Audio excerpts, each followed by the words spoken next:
Beaker A contains 354 ml of water. Beaker B contains 120 ml of water. How much water should Gopal pour from Beaker A to Beaker B so that they both would have an equal amount of water? Now, to do this question, it's important to understand that water is flowing from A to B, which means the total amount of water, the total volume of water must remain the same. Okay, and if I want them to be equal, I need to divide this total by 2 to find out how much of water do I need in the end for each beaker.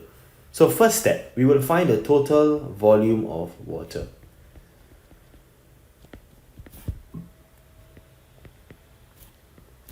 (354 plus 120). Alright, and this will give us 474 ml.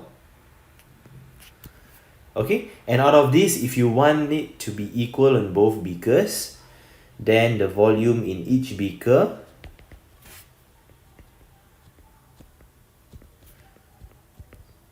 now this will be 474. Divide this by 2.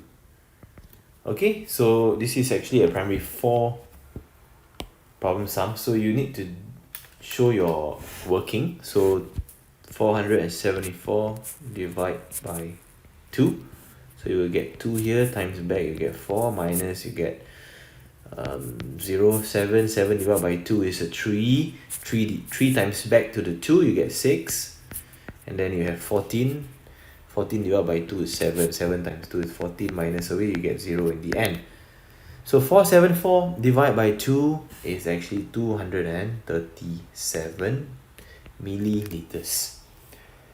So how much water must Gopal pour from A to B so that they will both have an equal amount? So I know in the end, they each have to have 237 ml of water. Okay, so beaker B must go from 120, must jump up to 237. So what is the difference in volume? That will be the answer that we need. 237 minus 120. And we'll get an answer of 117 milliliters of water.